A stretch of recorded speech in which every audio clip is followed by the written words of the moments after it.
राजा TLR news के ऊपर क्या कुछ बात करने आए हैं वो आपको जो है बताएंगे। आप जानते हैं कि मैं हूं सुलिंदर परिहार और मेरे साथ में जो शख्स हैं वो किसी तारीफ के मोहताज नहीं है। वसीम राजा, जो सभी लोग जानते हैं इन्हें, और हर हमेशा जो है वो देखा जाता है कि हर मुद्दे के ऊपर बात करते हैं। जहां डोडा में बड़े बड़े लीडर्स जो हैं वो चुप बैठ जाते हैं, या पार्टी के वर्कर्स जो स्पोक पर्सन भी जिस चीज के लिए रखे होते हैं वो भी नहीं बोलते, वहां पर भी वसीम राजा बोलते हैं। ये क्वालिटी इनके अंदर है कि ये हमेशा बोलते हैं, बाकी कोई बोले या ना बोले वो समय समय पे बोलते हैं शायद, लेकिन वसीम राजा, जब आप बोलो वसीम राजा बोलने के लिए तैयार हैं। और कोई ना कोई मुद्दा वसीम राजा के पास होता है जिसके ऊपर ये आवाज उठाते हैं, बात करते हैं। लेकिन आज के टाइम पर बात करना भी बड़ी बात होती है, वो भी मीडिया में आकर, तो और भी बड़ी बात हो जाती है। वसीम साहब, आपका स्वागत है टीएलआर न्यूज में। शुक्रिया सुरेंद्र भाई। आज कौन से अवतार में हो? आज वसीम राजा क्या कहना चाहते हैं, महराज मलिक के खिलाफ या महराज मलिक के साथ? कौन से अवतार है आज आपका? देखो, महराज बाहर होता तो मैं बोलने को शर्माता नहीं, न डरता, तो बोलते हैं। लेकिन आज वो जेल में है, तारीख चल रही है, कोर्ट का फैसला जो आएगा तो हम इंतजार कर रहे हैं। हम भी ये चाहते हैं कि महराज कब रिहा हो, मजा आएगा। ये बात सही है, ये दिल की बात बोल रहे हो। मैं दिल की बात बोल रहा हूँ, क्योंकि मजा आता लड़ने में तब दो पहलवानों को जब वो आमने सामने हो। एक जेल में पहलवान समझ रहे हो, वो एमएलए है, आप वसीम राजा हो। नहीं, देखो मैं बताऊं कि एमएलए लोगों ने ही बनाया, लोग ही बनाते हैं, लोग ही बिगाड़ते हैं। अगर लोगों ने उनको मौका दिया है तो इस वक्त वो करे, लोगों को उम्मीद है कि यार उसको वोट दिए, 5 साल के लिए उसको टिकट मिली है एमएलए की। लेकिन यहाँ पर तो रिजर्व कर दिया ना, उनको कोई टेंशन नहीं। वो बाहर आएंगे, बोलेंगे मैं अंदर था, मैं क्या करता, मैं और फिर से वोट। भाई साहब, मैं वही बात कंप्लीट करने दो कि फिर वो बहाने लगाएगा, क्योंकि जहां तक मुझे यकीन है महराज से कोई काम नहीं होगा। जो काम उससे पहले फिर अखाड़े में रहने देते हैं ना, फिर अखाड़े से अंदर क्यों डाला? भाई साहब, ये आपके और मेरे बस की बात नहीं, ये कानून की बात है। किस बेस पे वो कोर्ट में मसला चल रहा है। अब इधर से हम बोलेंगे हाई कोर्ट को, हमें कानून की इज्जत करनी चाहिए और करनी पड़ेगी। जो नहीं करेगा तो वो जेल के अंदर होगा। तो इसलिए जो कोर्ट का मसला, मैं चाहता हूं कि महराज आए तो मजा आएगा फिर बात करने में भी और उंगली उठाने में भी, क्योंकि किसी को सुनाता है इंसान आमने सामने। अब वो बेचारा जेल में है, मैं उस पर कोई बात नहीं करूंगा। उसके अलावा भी बहुत सारी बातें हैं। हमारे लोग सोच रहे हैं कि महराज मलिक की अंदर हैं, लेकिन बाहर तो बोलते थे आप खिलाफ। अब आप सुधर गए हो या तो आप डर गए हो? वसीम राजा किसी से डरने वाला नहीं सिवाय अल्लाह के। इज्जत, जिल्लत, मौत, ये सारे उसके पास है। मैं डरने वाला नहीं। मैं आज भी चैलेंज करता हूं, वो नजर ही नहीं आते, किस में बात करूं। अब उनके जो सपोर्टर्स हैं, जो उनके आगे पीछे काम करने वाले, उनको चैलेंज कर रहे हो। सपोर्टर कौन से चेले चिमटे, वो उनको मैं जो चुनटी होती है, तो किसी के चेले थे। मैं चेला आज भी हूँ। मेरे उस्ताद चेलों के खिलाफ क्यों आप? चेले सुनो ना, चेलों का भी एक उस्ताद होना चाहिए ना। मेरा उस्ताद जो है अब्दुल मजीद वानी, किसी तारीफ के मोहताज नहीं। गुलाम नबी आजाद साहब, उनसे सीखा हमने। हम ये थोड़े करते हैं कि बदतमीजी, चपरासियों से लेके क्या बोलते हैं डिप्टी कमिश्नर तक, फिर ऊपर भी औकात के हिसाब से बात करनी चाहिए, तजर्बे के हिसाब से बात करनी चाहिए। आपकी बड़ी अच्छी बनती है डीसी साहब के साथ, देखो दिख रहा है फोटो वीडियो बड़ा। जनाब मोहतरम, काम करना इंसान को आना चाहिए। मेरे इलाके में स्पोर्ट्स स्टेडियम बन रहा है जो स्पोर्ट्स के अंडर हो गया, तो डीसी साहब ने काम किया, मैं तारीफ करूंगा ही। मेरे पर्सनल तो मेरा काम किया नहीं डीसी साहब ने ना, आज तक मैंने बोला। लेकिन आवाम का है, डोडा का एक बहुत बेहतरीन स्टेडियम जो बनेगा वो मेरे इलाके में बवली पंचायत बैरबाग में बनेगा, बन रहा है। तो तारीफ नहीं, फोटो नहीं डालो तो और किसके डालो, बताओ आप मुझे। अब मुझे कोई दलाल बोलेगा तो बोलने दो, मुझे कोई चोर बोलेगा बोलने दो, मुझे कोई फर्क नहीं। कमेंट में करते हैं नहीं, आप माँ बहन की गाली निकालते तो उससे मुझे कौन सी फर्क पड़ेगी। लेकिन ये भी गलत बात है कि किसी मतलब पॉलिटिक्स किसी की। आज तक मैंने महराज मलिक के खिलाफ बोला? कभी मेरे मुंह से सुना कि उसकी घर वालों पे अटैक किया मैंने? यार महराज एमएलए में उसको टकर जाऊंगा। मैं वो आदमी हूं, मैंने शक्ति जी के खिलाफ एप्लीकेशन दी थी 188 में जब वो एमएलए थे। तो महराज शहराज, मैं ये महराज अल्लाह करे कि उसको जेल से इंसाफ मिले, वो लोगों के बीच आए। क्योंकि आपको भी पता है लेकिन एक चीज की, वो गलती उन्होंने कुछ नहीं की, ऐसी इंसाफ की बात कर रहे हैं ना कभी। देखो यार, गलती करके भी इंसाफ अदालती तो देती है, बेल रिहा तो अदालती करती है। क्योंकि मैं कोर्ट में 10-15 साल रहा हूं, मैं जानता हूं कि आप बोलोगे कि एक दिन आपके खिलाफ पीएसए लगेगा, दूसरे दिन आप बाहर निकलोगे, वैसा नहीं होता है। एक पर्चा लगता है, उसमें भी जज साहब बड़े तरीके से गवाहों को बुलाते हैं। जो छोटा केस होता है, बड़ा केस है, अब उसी हिसाब से उसमें इंसाफ मिलेगा। इंसाफ मिल ही जाता है, अगर इंसान बेकसूर हो तो इंसाफ मिल जाएगा। तो महराज के अलावा भी बहुत सारे लोग हमारे जेलों में हैं, उन पे कोई बात नहीं करता है, तो वो उनकी बातें में साहब तो गए थे कि पीएसए को ही खत्म कर देना चाहिए। मोहतरम देखो, अब मजीद साहब की बात आई तो वो गए, उनने बोला ना कि कौन खत्म कर सकता है। अब एनसी की तरह झूठ तो नहीं बोला। जिन लोगों ने कौम का बेड़ा गर्क किया जम्मू कश्मीर में, एनसी ने यह बताया था इलेक्शन से पहले कि जैसे मेरी सरकार आएगी। आपने महराज मलिक छोड़ा और एनसी पकड़ ली। देखो यार, मैं सुलिंदर वही बात, कोई खिलाफत तो महराज ने यह बात तो नहीं की थी कि मैं एमएलए बनूंगा तो मैं पीएसए खत्म करूंगा।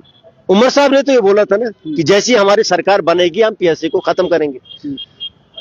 गैस सिलेंडर हाथ में है, 12 गैस सिलेंडर देंगे। 15 महीने हो गए, एक सिलेंडर भी नहीं मिला किसी गरीब को। बिजली किराया फ्री करेंगे, स्मार्ट मीटर नहीं लगने देंगे, 1 लाख नौकरियां देंगे, डेली बिजली को पक्का करेंगे। बयान उनके बदल गए। जनाब मोहतरम, मैं वही बता रहा हूं कि ये वो तंजीम है। इन्होंने जो कश्मीरी में हम बोलते थे उशुर दे के हम लोगों ने, हमारे दादा परदादों ने इनकी तंजीम बनाई। उशुर देते थे, जो मक्की निकलती थी, कोई भी आइटम घर से निकलती थी, वो उसको देते थे, फिर आगे वो चली पार्टी। इस सरकार ने बेड़ा गर्क कर दिया पूरे जम्मू कश्मीर के लोगों को। बेरोजगारी अरूज पे है, कोई बोलने वाला नहीं है। तो आप बताओ कि करें तो करें क्या? आप भी कहीं उनमें लोगों में से तो नहीं हो जो एक वीडियो वायरल हो रही है क्रिसमस की, अगर एनसी के कुछ लीडर्स मिलकर पार्टी नहीं, वो केक काट रहे हैं, क्रिसमस मना रहे हैं, तो एक सेकुलरिज्म का वो दिखाता है। लेकिन उसको जो है वीडियो बनाकर सर्कुलेट कर रहे हैं कि हाँ जी, एक इमाम साहब जो है वो क्रिसमस नहीं मना सकते वगैरह वगैरह। अगर आप दूसरे की सेकुलरिज्म को जानते हैं तो अपने खुद भी आप सेकुलर रहे ना। देखो, एक चीज मैं बताऊं आपको कि ये हमारे इस वाले मुद्दे को, क्योंकि ये भी चल रहा है डोडा डिस्ट्रिक्ट में, वीडियो मैंने देखी, बहुत सारे अच्छा सवाल पूछा, लेकिन मैं जवाब नहीं दे सकता। क्यों नहीं जवाब दे? सुनो ना मेरी बात, इसमें डर गया। डरने की बात नहीं। जब मजहब मेरा कुरान क्या कहता है उतना मैं जानता नहीं, तो अब खालिद साहब पे टिप्पणी करते हैं वो लोग जिनको अली बे पता नहीं। उनकी आइडिया आप चेक करोगे, कैसी कैसी पोस्टें अपनी फेसबुक पे डालते हैं, वो टिप्पणी करते हैं खालिद साहब की। देखो, मैं अब खालिद साहब के सपोर्ट में हो गए, मैं खालिद साहब की इधर एनसी के खिलाफ हो, उधर एनसी के लीडर्स के सपोर्ट में। अगर एनसी का मसला होता मैं बोलता। मैंने कहा कि मजहबी सेकुलर सुलिंदर भाई, ये मजहबी मुद्दा है, मजहबी बात। इस पे जब मुफ्ती हमारा मुफ्ती होता है, जो वो डिक्लेयर करता है किसी चीज को, हम मानते हैं उसको। मुफ्ती भी 2-4 जब बैठेंगे, जब खालिद साहब के खिलाफ कुछ बोलेंगे, हम वो मानेंगे। गलत है या सही है, कुरान कहता है, जहां तक मुझे नॉलेज है थोड़ी सी बात, कुरान कहता है कि जो क्रिसमस डे मनाते हैं वो हजरत ईसा को अपने अल्लाह की औलाद मानते हैं। कुरान सीधा इनकार करता है। वो एक सूरा है, सूरे इखलास, उसमें सीधे से जिक्र है कि अल्लाह की कोई औलाद नहीं है और ना अल्लाह किसी की औलाद है। तो ये तनाज़ा है। तो अगर हम उनको मुबारकबाद देते हैं तो हम भी ये शरीक होते हैं उनके साथ कि हम भी गवाही देते हैं कि सेकुलरिज्म दिखाओगे कैसे? मुझे बताओ, सेकुलरिज्म कैसे दिखाओगे? अगर मैं हूं, मैं एक हिंदू हूं, मैं अगर ईद मना सकता हूं और अगर कोई मुस्लिम है वो आके दिवाली में मेरे साथ में खड़ा हो जाता है, तो वो गलत हो गया। उधर ये चीज नहीं आती है, जहां तक मुझे नॉलेज है अपने मजहबी किताब की। सिर्फ क्रिसमस के लिए? क्रिसमस के लिए, क्योंकि अल्लाह, आप हिंदू लोग तो ये नहीं बोलते कि भगवान और अल्लाह एक मानते हो आप। लेकिन जो कुरान कहता है कि अल्लाह जो है वो एक है, उसकी कोई औलाद नहीं, ना वो किसी की औलाद, जहां तक मैं जानता हूं थोड़ा बहुत दिन। तो जब हम मुबारकबाद उनको देते हैं कि हम उसमें शरीक होते हैं, जहां तक मैंने सुना है, पढ़ा है, हम शरीक होते हैं कि हम गवाही देते हैं कि ईसाइयों का जो हजरत ईसा जो है वो अल्लाह का बेटा। तो अगर हम उधर उनकी मुबारकबाद देते हैं या कुछ भी कहते हैं तो हम शरीक होते हैं, हम अपने मजहब से खारिज हो जाते हैं। लेकिन जो खालिद साहब ने किया, गलत किया या ठीक किया, इसमें मैं इसलिए नहीं बोल सकता हूं कि ये मजहबी बात है। ये एक मुफ्ती बोल सकता है कि खालिद साहब गलत हैं या सही है। ये एक मुफ्ती बोल सकता है, वसीम राजा या ये और वो खुद भी इमाम है, उनको पता होगा, क्योंकि सेकुलरिज्म का अगर देखा जाए तो डोडा डिस्ट्रिक्ट के अंदर खालिद साहब को देखा जाता है सेकुलरिज्म का। मरकजी डिस्ट्रिक्ट हेडक्वार्टर का मरकजी इमाम जो होता है वो बहुत बड़ी हस्ती होती है। तो अब खालिद साहब मुझसे ज्यादा जानते हैं। अगर खालिद साहब कम जानते हैं तो मुफ्ती साहब ज्यादा जानते। मुफ्ती साहब तो सीधा अपने उसमें बता देंगे कि खालिद साहब ने गलत किया या सही किया, वो चुप बैठे। तो मैं कौन हूं बोलने वाला?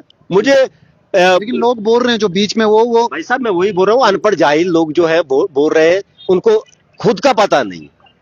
यार अगर किसी के खिलाफ मजहबी चीज में उनको मुफ्ती के पास जाना चाहिए। मुफ्ती जो फैसला देगा उस खालिद साहब के हक में दे या खिलाफ दे, वो हमें मानना पड़ेगा। तो अभी देखिए रेडी वाले भी है आपके जो है सुनना चाहते हैं, क्योंकि रेडी वाला यहाँ पे बड़ा वो चला हुआ है, लड़ाई झगड़ा। मैं आज डीसी साहब के पास जा रहा था इनको लेके, डीसी साहब इधर नहीं थे। मैंने मैसेज भी किया था जनाबों को, लेकिन रिप्लाई कॉल की थी डीसी साहब ने, मुझे पता नहीं चला। अब नेक्स्ट जो है कल छुट्टी है, मंडे को मैं इनके साथ जाऊंगा। जो जातियां हो रही है, क्योंकि एक साइड से बेरोजगारी जो है उरूज पे, हमारे लोकल जो है गांव के लोग वही रेडिया करते हैं। कोई डोडा का देखा आपने रेडी करते हुए? सिटी का कोई नहीं करता। उनके पास कोठियां अच्छी खासी जमीन है। मैं वही बताऊं कि ये जिनको नीड है वही करेंगे। ये घर से आते हैं, जब इधर से हरियाणा बिहार वगैरह के लोग आते हैं, ये लड़ाइयां करते हैं। क्योंकि बहुत टाइम से आप अंदाजा लगो, जब ये लड़ाइयां करते हैं, हमारी माँ बहनें चलती हैं तो वो चलने के उधर नहीं होती, वैसी लैंग्वेज इस्तेमाल करते हैं। मैं डिप्टी कमिश्नर साहब से गुजारिश करूंगा, जब मैं मंडे को जाऊंगा इनके साथ, रेडी वाले बहुत सारे मेरे पास आए, मैं जाऊंगा इनके साथ।